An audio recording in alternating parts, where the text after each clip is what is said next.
자, 여러분 안녕하세요.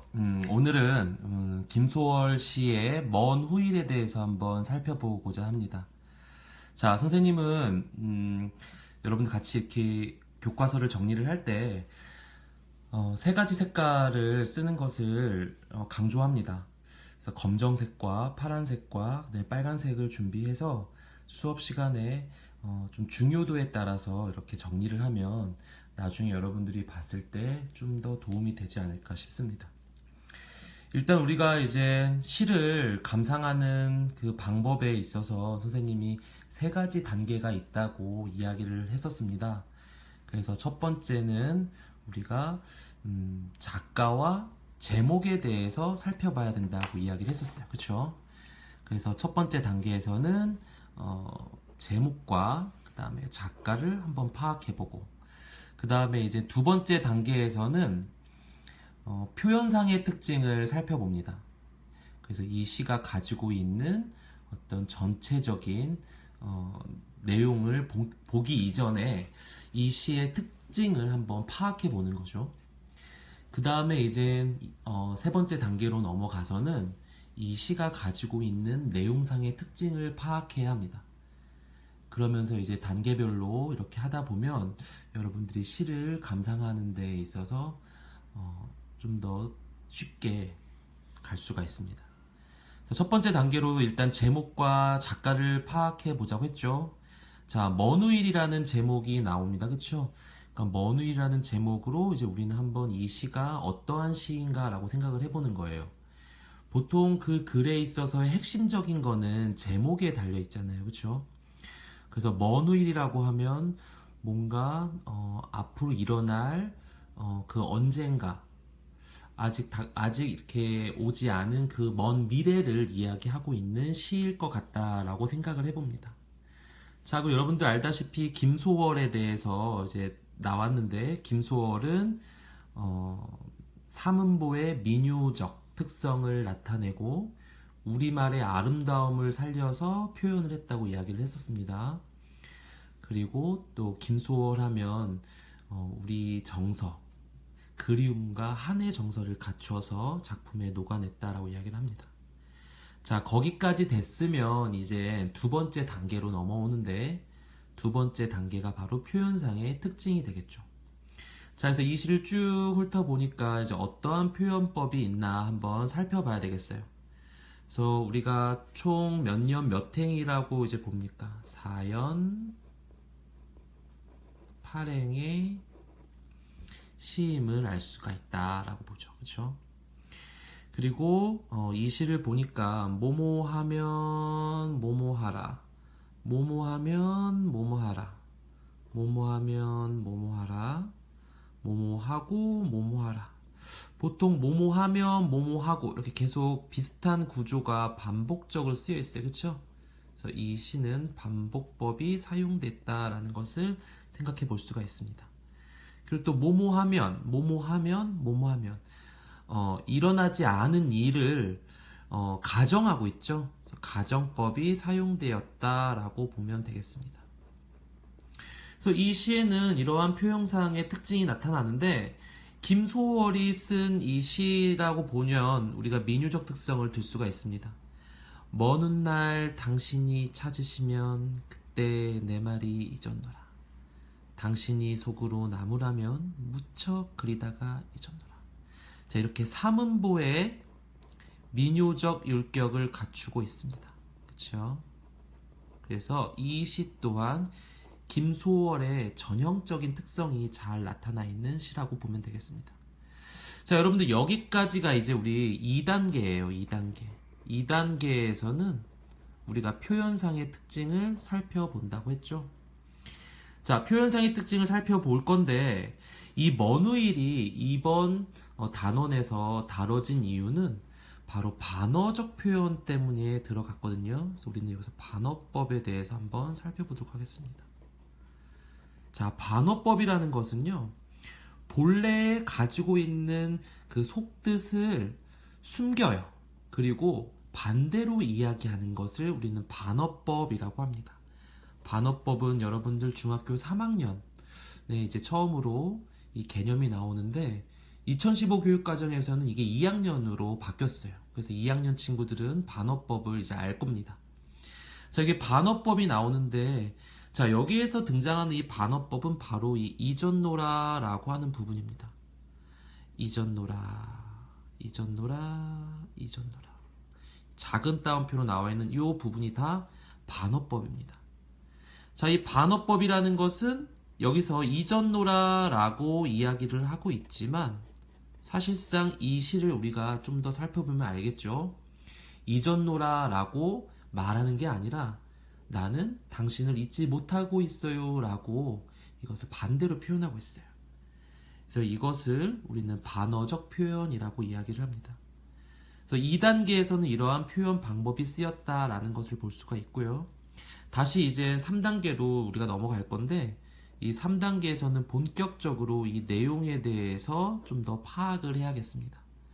자, 여러분들이 3단계를 가졌을 때 가장 우리가 좀 이렇게 뭔가 내용을 파악한다는 게 쉽지가 않잖아요. 그래서 선생님은 여러분들한테 두 가지의 미션을 주도록 할 거예요. 첫 번째는 화자가 누구인가? 화자라는 말을 여러분들 많이 들어봤을 겁니다. 화자라는 것은 말하는 사람이에요. 이 화자는 무슨 화자냐? 말하다 화자. 자는 사람 자자. 그래서 화자라는 것은 말하는 사람이에요. 그래서 이 화자를 우리는 시적 화자라고 이야기합니다. 시에서 말하는 사람이 누구인가라는 건데 우리는 여기서 주의해야 될 게 있어요. 간혹가다 이 시에서 말하는 사람을 시인이라고 착각할 수가 있거든요. 즉 작가가 여기 시에서 화자라고 생각을 하는 경우가 있는데 그럴 수도 있지만 사실상 아닌 경우도 있다는 것을 알아야 되겠습니다. 두 번째 우리가 알아야 될 건 무엇이냐면 여기에 나오는 화자가 말하고자 하는 것, 즉 이야기하고자 하는 게 무엇인지를 살펴봐야 합니다. 자, 화자가 말하고자 하는 것, 이것을 다른 말로 뭐라고 하냐면 이게 바로 주제가 됩니다. 주제. 자, 그러면 우리 일단 화자가 누군지를 밝혀야 될 것 같아요. 자, 먼 훗날 당신이 찾으시면 그때 내 말이 잊었노라 라고 했어요. 자, 여기에서 우리는 나타났어요 벌써. 내가 누군지, 화자가 누군지. 화자는 나입니다. 나는 누구냐? 내가 누군지 파악하기 위해서는 대상을 알아야겠습니다. 대상이 바로 누구예요? 당신이에요. 자, 나와 당신의 관계를 한번 알아보면 내가 누군지를 알 수 있을 겁니다. 먼 훗날, 먼 미래의 어느 날 당신이 찾으시면, 당신이 나를 찾게 된다면 그때 내 말이 잊었노라 라고 한대요. 자, 나와 당신은 왜 당신이 나를 찾으시면 이라고 이야기를 했을까요? 이 구절로 봤을 때 지금 이 둘은 서로가 떨어져 있는 관계임을 우리는 생각해 볼 수가 있다.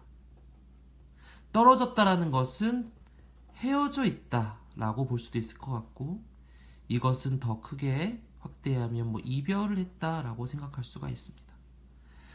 자, 같이 붙어 있다면 찾으시면이라는 어떤 이야기를 하지 않겠죠? 같이 붙어 있으니까. 그래서 멀리 먼 훗날 당신이 찾으시면 그때 내 말이 잊었노라 라고 이야기를 했어요. 그런데 왜 이 화자는 여기에서 당신이 나를 찾으시면 이라고 이야기를 했을지도 한번 생각해 보겠습니다. 왜 당신이 나를 찾으시면 이라고 이야기를 했을까요? 이거는 다르게 생각하면 당신이 나를 찾아주기를 바라는 마음을 갖고 있는 것 같아요. 그렇죠? 자, 찾아주기를 바라고 있습니다. 우리가 보통 이렇게 가정할 때 내가 뭐뭐뭐뭐 했으면 내가 어떤 거를 했으면 이렇게 하면서 우리가 했으면 하는 것을 이렇게 바라잖아요. 그렇다면 나는 당신을 지금 현재 헤어져 있고 떨어져 있지만 나는 당신을 그리워하고 보고 싶어 하고 있다는 것을 알 수가 있습니다. 그렇다면 나는 누구냐? 나는 어떻게 우리가 볼 수 있을까요? 헤어진 혹은 떨어진 당신을, 그렇죠? 우리는 임이라고 이야기할게요. 임을 그리워하는 사람이라고 볼 수가 있을 것 같다. 자, 그렇게 정리가 돼서 화자가 밝혀지면 이 다음의 내용들은 쉬워집니다. 다시 이제 보겠습니다. 먼 훗날 당신이 찾으시면 그때 내 말이 잊었노라 라고 이야기를 한대요. 자, 잊었노라 속마음은 잊지 않았습니다 라고 이야기하는 거겠죠. 당신이 속으로 나무라며 무척 그리다가 잊었노라. 자, 당신이 나를 당연히 알 텐데 왜 너는 나를 모르냐라고 이야기를 하니까 속으로 나무라는 거죠. 그래서 나는 무척 그리다가 잊었노라. 잊지 못하고 있었어요. 당신을 보고 싶어 했어요. 라고 이야기를 하는 것과 같습니다. 그런데도 불구하고 당신이 나무라면 나는 믿기지 않아서 잊지 못하고 있어요. 당신이 너무 그리워요. 라고 반어적으로 이야기를 하고 있는 부분이죠. 오늘도 어제도 아니 있고 먼 훗날 그때 잊었노라 라고 이야기하고 있습니다. 현재도 과거에도 나는 당신을 잊지 못하고 먼 훗날 미래에도 그때에도 영원히 당신을 잊지 못하겠다라고 이야기를 하고 있어요. 그래서 여기에서 잊었노라 라고 하는 것은 당신을 잊지 못한다라고 하는 자신의 속마음을 반대로 이야기한 반어적 표현을 사용했다고 볼 수가 있습니다. 그렇다면 여기에서 화자가 말하고자 하는 내용은 뭡니까? 나는 당신을 영원히 잊지 못해요. 나는 당신을 매우 보고 싶어해요. 라는 말이죠. 그래서 우리가 정리를 해보면 떠나간 혹은 헤어진 임을, 그쵸?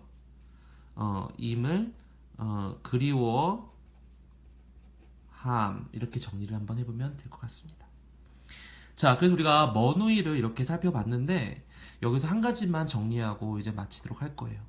이 먼 후일이 이 단원에서 설정된 이유는 바로 이 반어적 표현 때문입니다. 반어적이라는 표현은 본래의 뜻을 감추고 반대로 이야기한 거야. 그러면 왜 반어적 표현을 썼을까요? 차라리 그냥 속마음을 편하게 여기다가 했었어도 되잖아요. 그쵸? 근데 왜 굳이 이렇게 속마음을 숨긴 채 이 시인은 반어적 표현을 썼을까? 그 이유는 실질적으로 여기에다가 여러분들이 한번 볼까요? 먼 훗날 당신이 찾으시면 그때 내 말이 보고 싶었어요. 당신이 속으로 나무라면 무척 그리다가 그리웠어요. 이런 식으로 우리가 표현을 한다고 하면 뭔가 시에 있어서 운율감도 좀 덜한 것도 있었고, 그리고 좀 이렇게 시를 좀 생각하거나 또 이 화자가 이야기하고자 하는 내용이 바로 드러나니까 강조가 되지 않고 있어요. 그래서 이렇게 반어적 표현이라고 해서 이런 부분을 넣은 것은 주제를 더욱더 강조하고 이 시의 느낌과 여운을 더 살려주기 위해서라고 보면 될 것 같습니다. 자, 그래서 여러분들 오늘 우리 먼 후일을 통해서 김소월의 시는 그 우리 정서의 그리움의 한의 정서, 그 다음에 아름다운 우리말이 들어가 있고 삼음보의 민족 특성이 잘 나타나 있는 시였다라는 것을 알 수가 있었고요. 반어적 표현이 사용됨으로써 이 시가 가지고 있는 어떤 여운을 더 주게 했고요. 그리고 또 당신을 영원히 잊지 못한다라는 주제를 더욱더 강조했음을 우리가 알 수 있습니다. 자, 그래서 오늘 내용은 여기까지 하고 다음 시간에 또 다른 시로 만나도록 하겠습니다. 자, 이상 마치도록 할게요.